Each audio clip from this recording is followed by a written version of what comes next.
Acho que quem já estava já voltou. Só uma curiosidade, não sei se vocês sabem, quem acompanha mais esses assuntos de marrom, mas a doença de Berger foi a doença que o Chris Bumstead teve.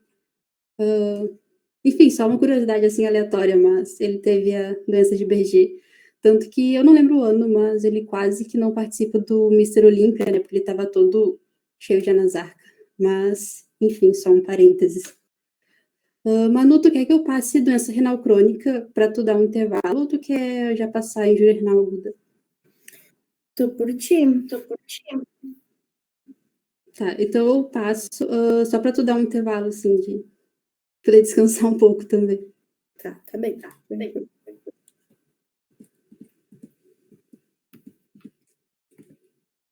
Tá, então em relação à doença renal crônica, as profs falaram que vão cobrar como que diferencia, né, uma doença renal crônica de uma injúria renal aguda, fora que essa definição, né, para a gente definir uma injúria renal aguda são vários critérios que são possíveis. Para a doença renal crônica é bem mais simples, digamos assim. Então, a definição de doença renal crônica é quando tem uma normalidade da estrutura, né, da formato, anatomia, enfim, do rim, ou então uma função renal, desde que ela seja presente por mais de 3 meses, gerando alguma implicação para a saúde. Então, o paciente que tem uma injúria renal aguda, tu diagnostica, né, por definição, enfim. Se ele tiver alguma consequência dessa injúria renal aguda, manter com proteinúria, ou ele tiver uma alteração morfológica dos rins, que a gente observe no exame de imagem, e essa alteração ela for permanente, né, por mais de 3 meses, a gente pode dizer que ele evoluiu para uma doença renal crônica. Claro que existem vários estágios, e doença renal crônica é diferente de doença renal terminal. A doença renal terminal é aquela onde o paciente está, digamos assim, no restinho da função renal que ele tem, e já está indo para uma terapia substitutiva, seja com transplante, ou então com alguma terapia de diálise. Bom, então, com relação à epidemia, né, só para a gente passar bem rapidinho, a doença renal crônica é bastante prevalente, cerca de 10 a 15% quando a gente fala a nível global. Na população de idosos, 1 em cada 4 tem doença renal crônica, principalmente decorrente de várias doenças que a gente vai comentar daqui a pouco.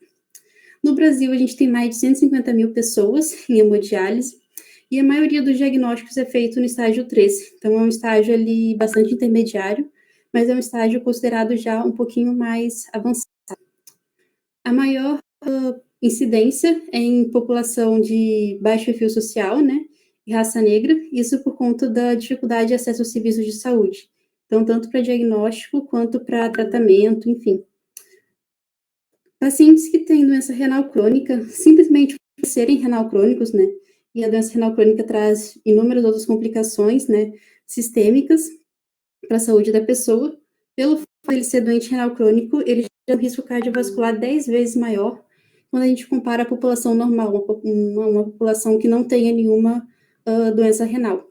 Então, a principal causa de mortalidade, inclusive, na população com doença renal crônica, é por doença cardiovascular. E o total de pacientes em tratamento dialítico, né, vem aumentando. Isso não só por conta de questões como hábitos de vida, principalmente alimentação ocidental, mas também as pessoas vivem muito mais. Então, como elas vivem muito mais, a população idosa tem muito mais comorbidades, muito mais agravos, né? O envelhecimento dos órgãos não acompanha a vida da pessoa. Então, quanto mais velha ela vai ficando, mais doenças ela vai tendo, e muitas dessas doenças culminam, né, em doença renal crônica. Aqui a parte mais de classificação. Não sei se as professores falaram para vocês se elas vão cobrar, mas às vezes elas acabam cobrando alguma coisa, mas tem um macetezinho para a gente lembrar em relação a esse quadradinho aqui, principalmente a questão dos grupos, né?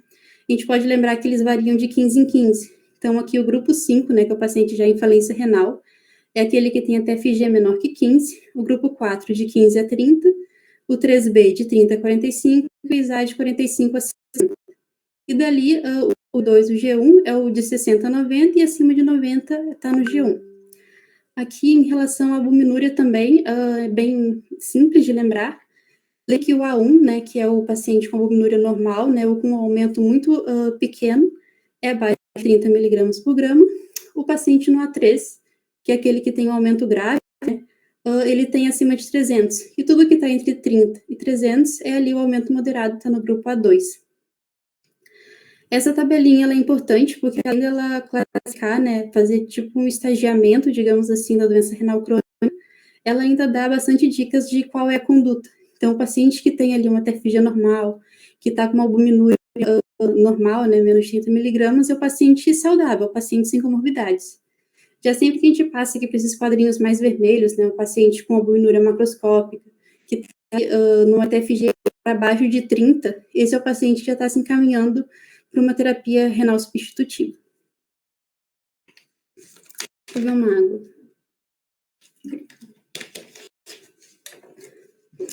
Aqui do lado eu só coloquei que a albuminúria ela é mais sensível e ela pode ser detectada mais precocemente do que a alteração da TFG, que é feita com a creatinina. Então, os pacientes que têm diabetes mellitus, eles têm indicação da gente rastrear a doença renal crônica. No diabetes tipo 1, 5 anos depois que a gente diagnostica a doença, e os pacientes com diabetes do tipo 2, a partir do momento do diagnóstico, porque a gente não sabe, né, quanto tempo eles têm diabetes. Isso acontece porque quando a gente correlaciona a creatinina plasmática com a taxa de filtração glomerular, a gente vê que a gente pode ter uma queda muito grande da TFG antes da creatinina começar a se alterar. Então, para a gente fazer o rastreio, ela seria um bom indicador, porque ela só vai começar a aumentar, só vai se alterar quando a gente já perdeu muita TFG. Então, para nós, não seria bom rastrear, né? Porque o objetivo de rastrear é a gente tentar tratar para desacelerar a progressão dessa doença renal crônica. Então, é por isso que a albuminúria ela é a modalidade de escolha, principalmente nesses pacientes com diabetes.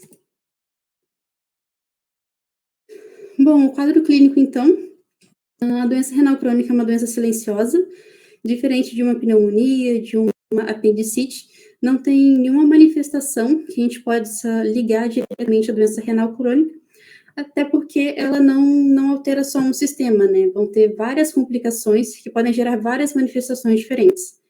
Então, via de regra, uma doença que não vai ter nenhuma manifestação específica, mas aquelas manifestações que a gente vai ter, que em geral são manifestações mais tardias, das complicações que decorrem da nossa doença renal crônica. Então, a doença ela pode ser assintomática, permanecer assintomática por anos e ser diagnosticada ao acaso, assim, num exame de imagem, numa creatinina, ou então quando a gente tem uma manifestação das doenças comórbidas ali. No nosso meio, a principal etiologia da doença renal crônica é a hipertensão, seguida pela diabetes.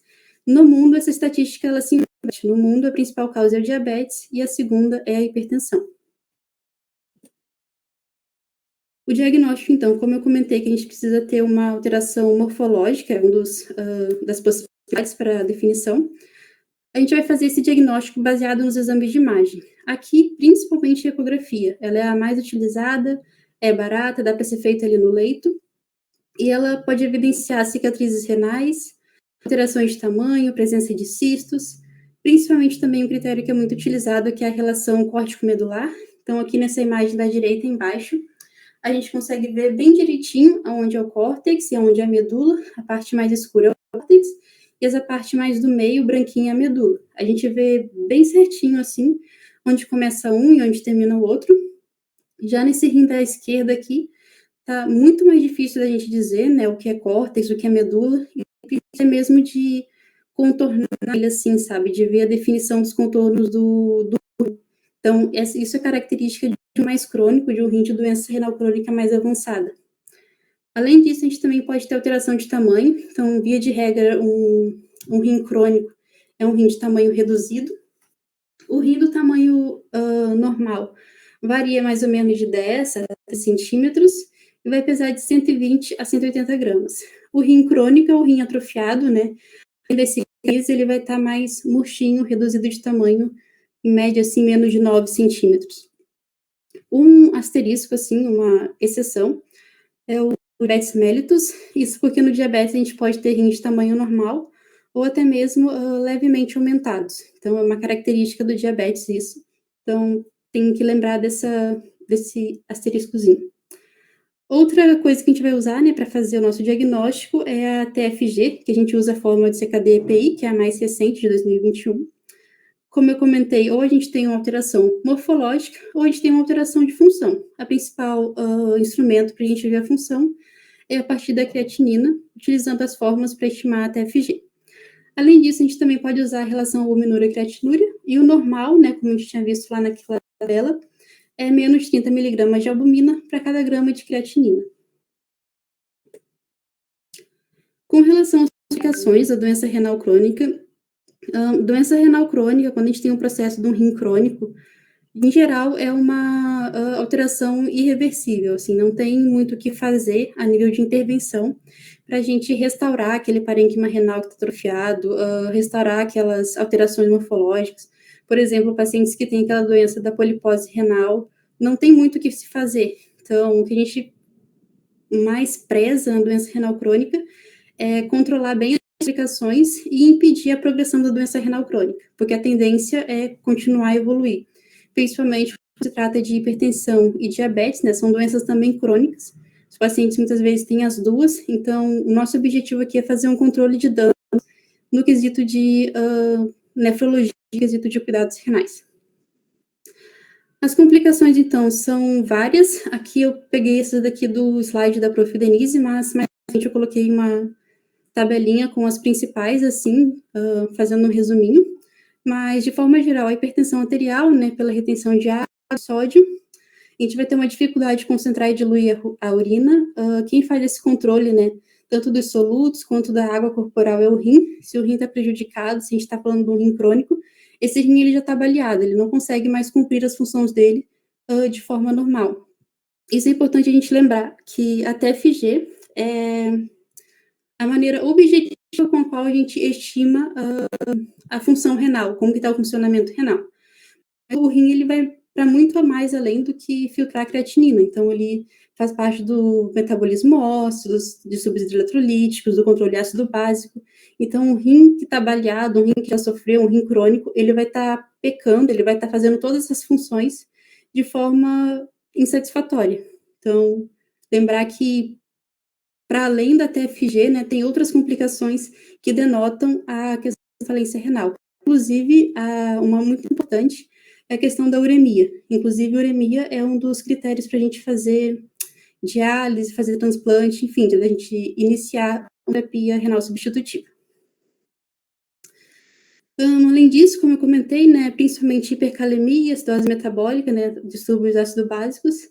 A hipercalemia é um dos principais distúrbios metabólicos em pacientes renais crônicos, principalmente em pacientes que fazem diálise. Então, uma questão até que meio manjada, assim, de concursos e talvez de residência é o paciente dialítico, que dá entrada na emergência, que ele está 2, 3 dias sem dialisar, e daí ele está com alterações do sistema cardiovascular, ele está taquicárdico, ele está dispneico, e daí eles perguntam qual que é a provável etiologia desse quadro agudo do paciente, e daí vocês não vão marcar que é doença renal crônica, porque a provável etiologia daquele episódio, né, daquela emergência, é a hipercalemia em decorrência do paciente não ter feito a hemodiálise. Fora isso, a proteinúria, né, a anemia normonormo, que é aquela anemia da doença crônica, aliás.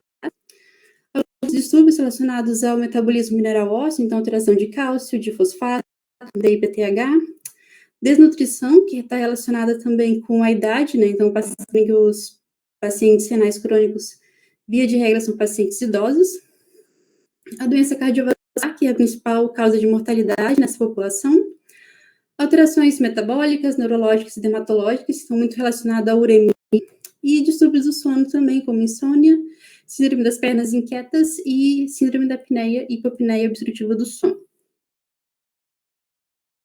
Como que a gente vai fazer, então, a avaliação desses pacientes? A primeira coisa é checar a causa.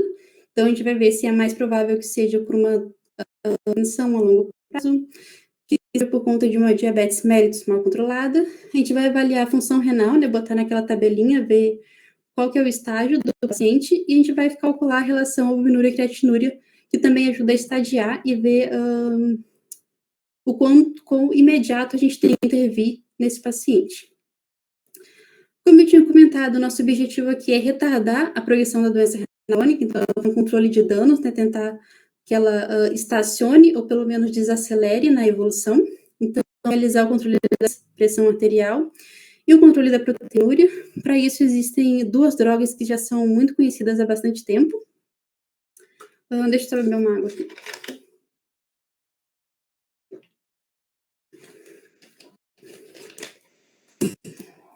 Que são os IECA e os BRAS. Eles são tanto para o controle da pressão arterial, como também para o controle da proteinúria. Eles são considerados nefroprotetores. E, além disso, principalmente quando a gente fala em pacientes com diabetes mellitus, mais recentemente foi, digamos assim, aprovados, né, os SGLT2 para a gente otimizar o tratamento tanto da diabetes quanto da doença renal crônica. Isso porque, além deles serem cardioprotetores, eles também são nefroprotetores.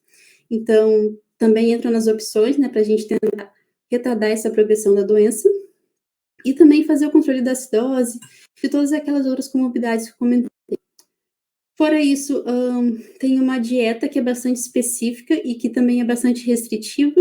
Então, o paciente tem que fazer controle da quantidade de sal que ele ingeste, a quantidade de potássio, a quantidade de fosfato, a quantidade de carne, principalmente carne vermelha, que está relacionada diretamente à quantidade de ureia, né?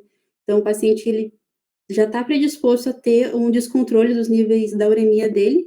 Então, ele tem que fazer uma dieta hipoproteica para a gente reduzir a possibilidade dele fazer uremia. Então, é uma dieta bastante, até com restrição de água, né, como a gente tinha comentado da questão da hiponatremia.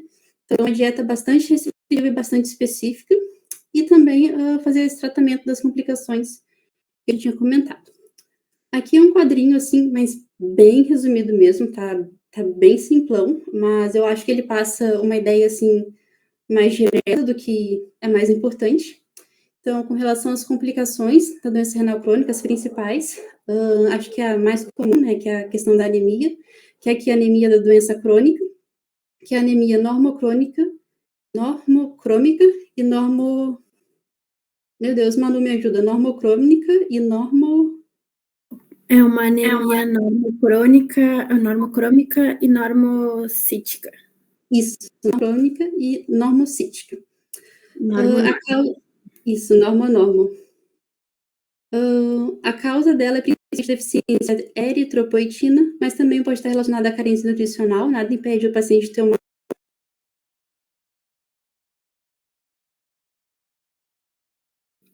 Então, repor as carências, elas. Oi? Alana, eu acho que tá cortando, não sei se tá cortando pra todo mundo, mas pra mim cortou. Tá, melhorou agora?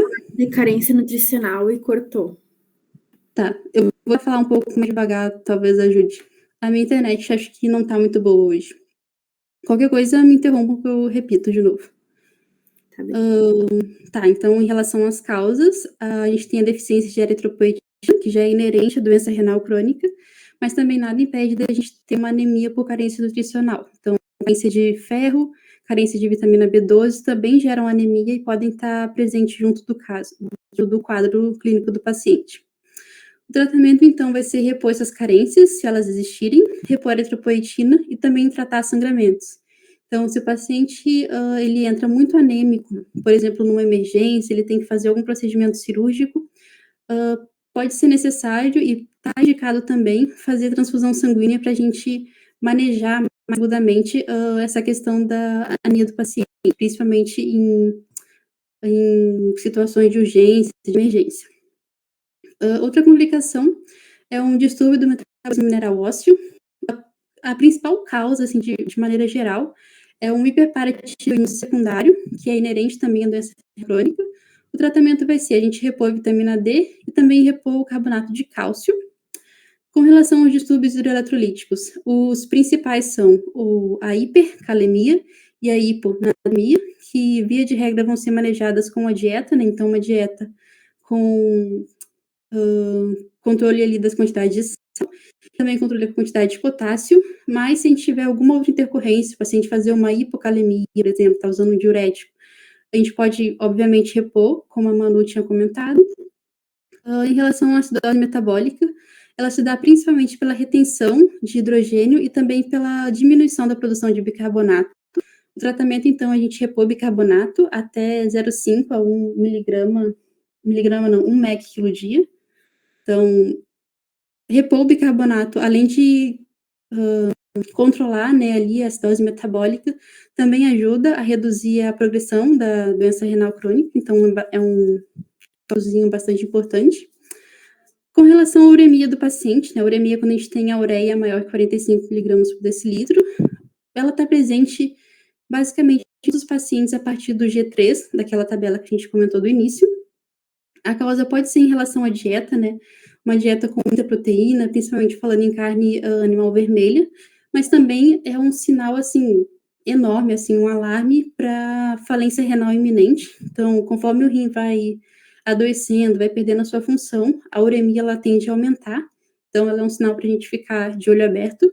O tratamento, né, além da gente tentar manejar a dieta com o paciente, às vezes pode ser necessário fazer uma diálise, e se a gente vê que está ficando, digamos assim, entre aspas, incontrolável, né, está ficando uma uremia que a gente não está conseguindo manejar, pode ser uma indicação da gente encaminhar o paciente para diálise ou então para transplante renal.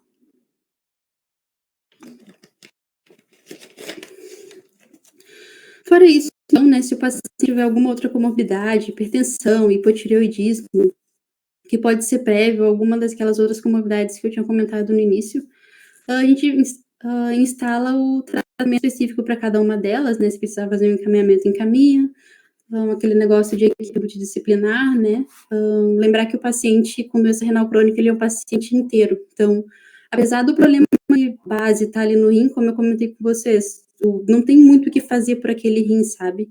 Então, a gente vai tentar manejar essas complicações, tentar frear o máximo possível a pressão.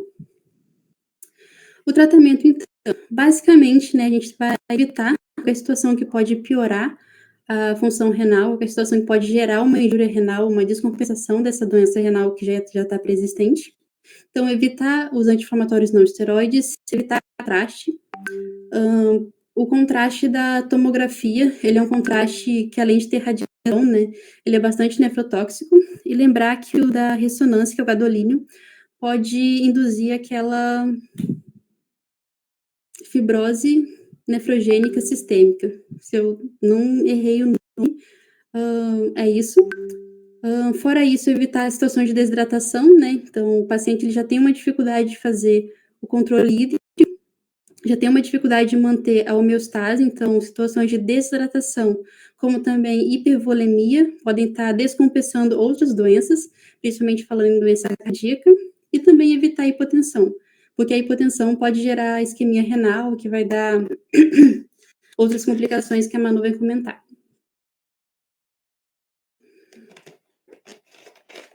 Bom, fora isso, tratar as comorbidades, que a gente já falou.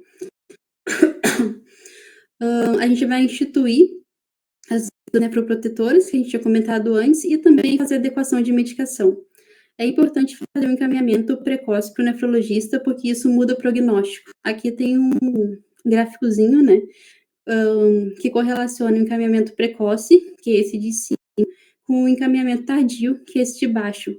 É que eles avaliam a questão de sobrevida. Então, o paciente que é encaminhado precocemente, a gente consegue frear a doença renal crônica, melhorar a qualidade de vida e também melhorar a sobrevida do paciente. Então, é super positivo fazer esse encaminhamento assim que a gente avalia que o paciente está ali no G3, o paciente está progredindo a doença renal crônica, está ficando difícil de manejar, a gente faz esse encaminhamento. O nefrologista ele vai adequar a dose de medicação, por exemplo, a metformina, que muitos pacientes usam. A partir de uma TFG de 45, a gente divide a dose ao meio, e a partir de uma TFG de 30 para baixo, a gente suspende. Então, são várias drogas que precisam fazer essa adequação na dose. A gente vai iniciar, né, ou o BRA, ou o IECA, ou também o SGLT2, preparar o paciente para terapia de substituição renal quando for o caso. Então, tem que ter um preparo, além da educação do paciente, que vai dar totalmente a vida dele, né? Ele vai ter um compromisso de sempre fazer. Se ele fizer aquilo, ele pode ter uma descompensação grave, ele pode ir a óbito. Sem falar na questão psicológica, digamos assim. Todo paciente crônico, todo paciente com uma doença crônica tem uma tendência maior de doenças psiquiátricas, por exemplo, ansiedade, depressão. Então, fazer esse encaminhamento ajuda também no bem-estar psicossocial do paciente. Para terminar, então, indicações de diálise, né? Quando a gente decide assim, não, esse paciente não dá mais para a gente manejar clinicamente, a gente vai precisar instituir uma terapia de substituição renal numa situação aguda, né, numa descompensação, ou num paciente mais arrastado que já está ali em doença renal terminal. Então, de modo geral, distúrbio hidroeletrolítico, que está refratário, né, ao tratamento clínico, principalmente hiperpotassemia. Questões de hipervolemia, principalmente o paciente que tem uma doença hepática ou uma doença cardíaca, que vai estar agravando, né, todo esse combo de doenças. A uremia, como eu tinha comentado, a ureia é bastante tóxica, principalmente a nível de sistema central. Ela vai causar alguns sintomas tipo sonolência, tremor, como a convulsão. Então, é bastante importante que a gente resolva o quadro de uremia o mais breve possível. Acidose metabólica grave, né, não está respondendo, por exemplo, ao uso de bicarbonato. E seria, de uma forma geral, isso, né? Claro que tem que ser bastante individualizado, né? Ser ponderado isso em equipe, principalmente em relação ao paciente com doença cardíaca, insuficiência cardíaca, de ventrículo esquerdo, né? Mas as principais são essas que estão em negrito. Basicamente isso. Tá. Eu vou voltar para a insuficiência renal aguda para Manu dar continuidade. Também, a título de curiosidade, falando sobre a anemia da doença renal crônica, que é normalmente por deficiência de eritropoetina. Quem produz a eritropoetina é o rim, né? É um hormônio que é produzido pelo rim, e ele vai estimular ali a formação das hemácias, aí por isso que vai ter uma anemia, que vai ter também uma redução daquela formação das hemácias. Então, falando sobre a injúria renal aguda, tá? Tem diversas classificações, tem a classificação de Riffel, de Akin, a CADIGO. A CADIGO é uma das a mais nova, né? Que foi feita uma nova definição, que foi mais um consenso, assim, que tentou mesclar o Riffel e o Akin, tá? E daí, segundo a CADIGO, que foi essa daqui que a gente colocou, a injúria renal aguda, ela é um aumento da creatinina acima ou igual a 0,3 em 48 horas, ou um aumento acima ou igual a 1,5, no caso, acima de 50% nos últimos 7 dias, ou também uma redução do volume urinário a menos de 0,5 ml quilo hora por 6 horas, tá? Aí a gente tem alguns estágios também da CADIGO, que foram colocados ali do lado. Acredito que as profs não vão falar nada, assim, sobre o estágio da CADIGO mesmo, mas mais, assim, a definição, né, que é essas três. A elevação em mais de 2 dias, no caso de 48 horas, acima de 0,3, então o basal da pessoa era pode ser uma injúria renal aguda, que a pessoa tinha uma função renal normal e ela teve uma injúria renal aguda, ou pode ser uma doença renal crônica que foi agudizada também, né? Então, a gente sempre pensa, então, uma elevação da creatinina em 0,3, então a pessoa tinha a creatinina de 0,9 foi para uma creatinina de 1,2 nas últimas 48 horas, ou a gente também pensa numa elevação acima de 50% nos últimos 7 dias, ou também numa redução do volume urinário. Então, esses três é a definição deles, tá? Aí a gente pensa nas classificações da injúria renal aguda, que a prof. Andressa comentou que queria falar que ia cobrar um pouco sobre isso também, tá? Então, o que é uma injúria renal aguda pré-renal, tá? A injúria renal aguda pré-renal, ela é por uma hipoperfusão sanguínea dos órgãos. Então, a injúria renal aguda ela pode ser dividida em três, né? A pré-renal, a renal e a pós-renal. A renal, então, é uma hiperperfusão sanguínea dos órgãos. A renal é uma lesão direta nos rins. E a pós-renal, a gente sempre pensa uma obstrução do fluxo urinário. Então, depois dos rins ali, né? Então, a causa mais comum da pré-renal em pacientes, exceto em pacientes internados, é a necrose tubular aguda, tá? Então, me falou alguma coisa? Ah, de nada. Boa prova pra ti, Júlia. Então, pensando na lesão pré-renal primeiro, né? A gente tem uma redução do fluxo sanguíneo renal, foi ali o que a Lana comentou também, que a gente sempre tem que evitar uma hipotensão num paciente doente renal crônico, justamente por poder ter uma hipoperfusão e poder levar para uma injúria renal aguda, uma injúria renal, né? Então, a gente sempre pensa que as principais causas são uma hemorragia, uma desidratação, um choque, né? Uma insuficiência cardíaca também, tá? E daí a gente sempre tem que pensar na relação ureia-creatinina, tá? Então, a ureia-creatinina da lesão pré-renal vai estar maior do que 40. E pode ter também alguns sinais de hipovolemia, uma taquicardia postural, uma hipotensão, uma desidratação, uma perfusão, tá?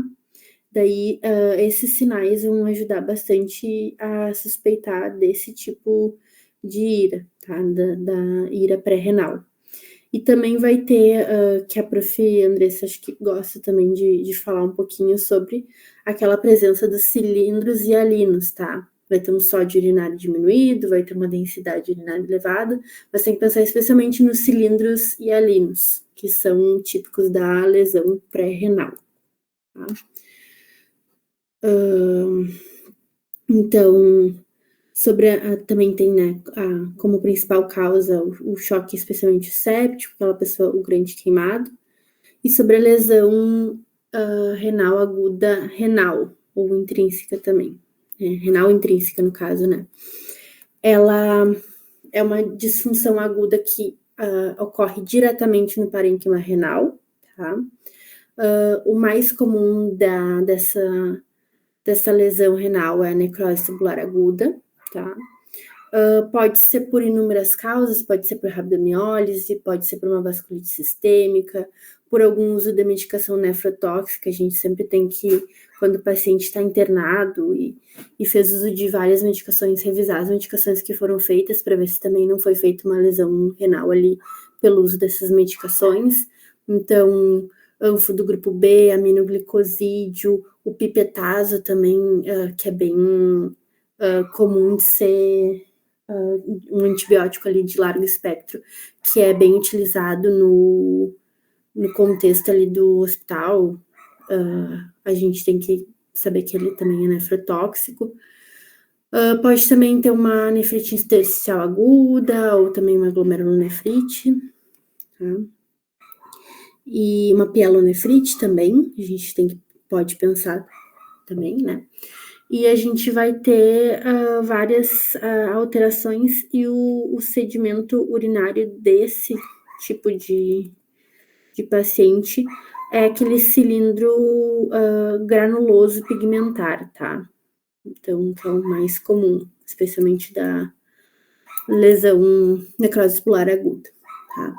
Então, a gente vai ter um sódio urinário elevado, maior do que 40, uma osmolaridade urinária reduzida, uma densidade urinária menor também, e a gente vai ter uma fração de excreção de sódio aumentada por causa da perda tubular da função de reabsorção ali do sódio no nosso rim, tá?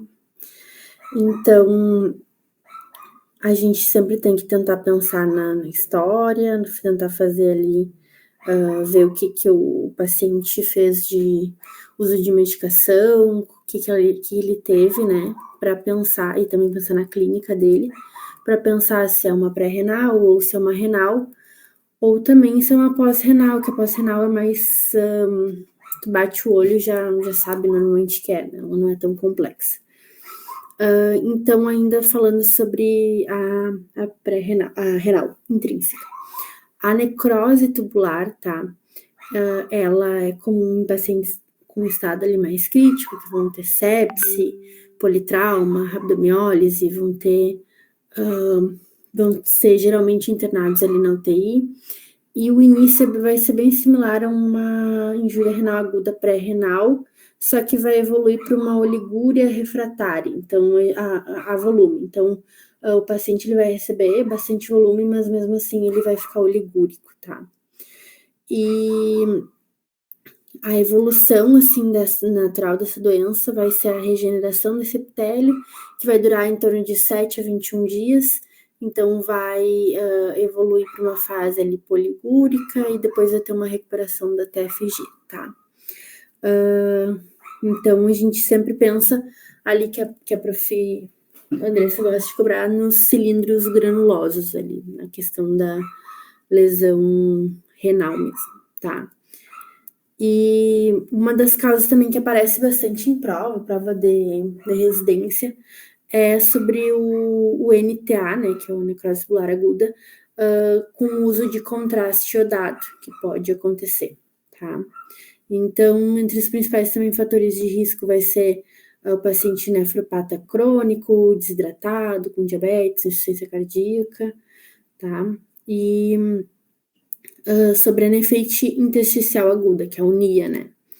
A gente sempre vai suspeitar quando tem uma história de febre, rasgo cutâneo, artralgia, oligúria, eosinofilia significativa também, né? Uma hematúria, e aqueles cilindros piocitários, que também é uma coisa que a prof. Andressa gosta de falar, sobre essas questões dos sedimentos da urina, tá?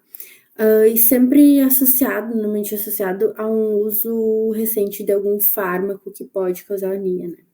E entre os principais fármacos é a penicilina, cefalosporinas, quinolonas, as sulfas, o halopurinol também. E daí, então, o tratamento vai ser a suspensão dessa droga e a medida de suporte para injúria renal aguda mesmo.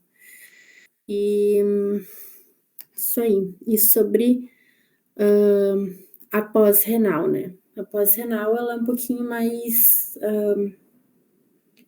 fácil, assim, e também ela é um pouquinho mais rara. Então, um pouquinho mais... É uma injúria renal mais... que não acontece com tanta frequência, tá? Então, ela vai ser uma obstrução que vai ser intra ou extra-renal, que vai ser depois do rim, né? Então,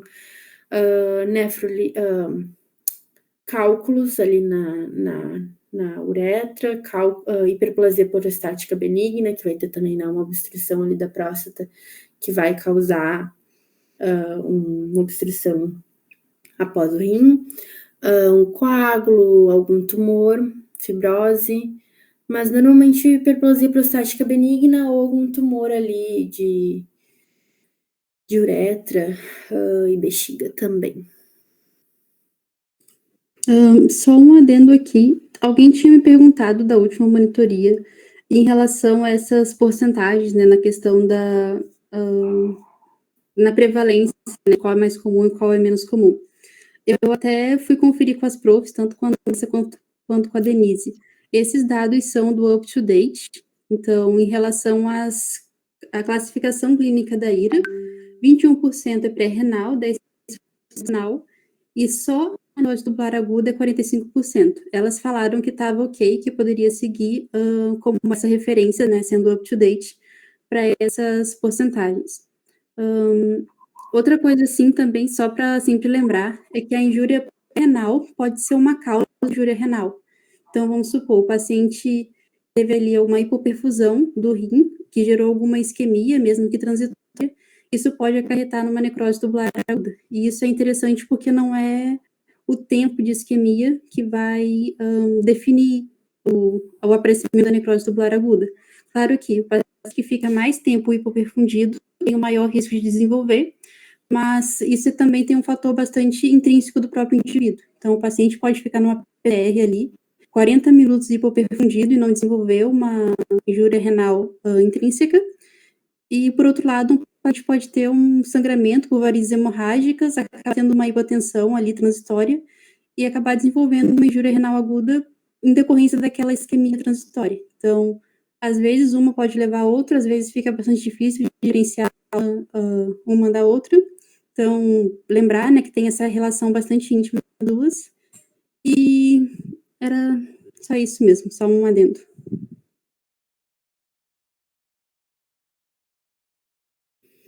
Então, sobre a necrose tubular aguda, a gente sempre tem que pensar numa isquemia, numa nefrotoxina, numa rabdomiólise, aqueles contrastes também iodados. Ela vai ser uma lesão ali que vai, né, causar um dano nas células tubulares do rim e vai ser a principal causa de ira renal, tá? E nas causas ali de...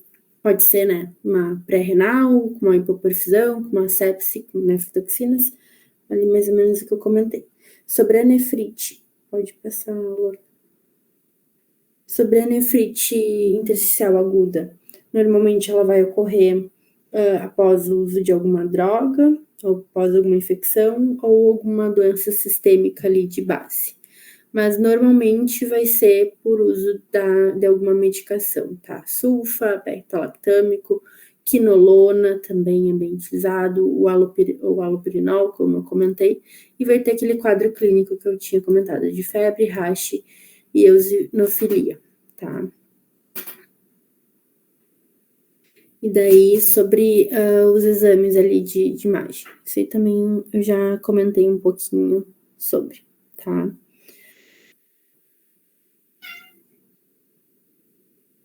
Pode voltar.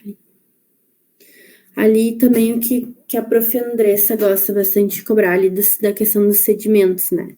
Então, necrose tubular aguda com sedimentos granulosos, a pré-renal com cilindros hialinos, a nefrite intersticial aguda com ali aqueles cilindros eosinófilos e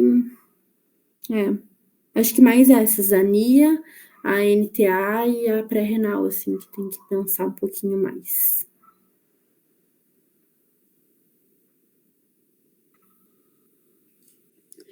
Eu acho que era isso, pessoal. Pelo menos para essa prova, né, questão ali de ITU, nefrolitíase, e a princípio os profs não comentaram nada, mas se vocês quiserem a gente passa rapidinho. Também sobre terapia substitutiva renal, também os profs não falaram nada que ia cair, então por isso a gente também optou por, como é bastante coisa, não falar tanto sobre, né? Alguém tem alguma dúvida? Se vocês surgirem dúvidas assim ao longo dos dias, hein, podem mandar a gente que a gente tenta ajudar no que der. Eu vou falar de novo sobre as questões que as profs comentaram, tá? A prof. Andressa falou daí acho que a gente falou sobre tudo, mas depois se vocês quiserem também estudar isoladamente e ver, se tiver alguma dúvida, a prof. Andressa falou sobre sódio, potássio, injúria renal aguda, entre elas, né, diagnóstico, ali do CADIGO, a conduta, a renal, ou a diferença da renal, da pré-renal, da NTA, da NIA, a diferença também entre injúria renal aguda e injúria renal crônica, tá? Sobre síndrome nefrítica e nefrótica e as principais glomerulonefrites. E a Denise falou sobre potássio, injúria renal aguda, doença renal crônica, síndrome nefrítica e nefrótica. Tá, gente? Boa prova para vocês. Boa noite, pessoal. Boa prova.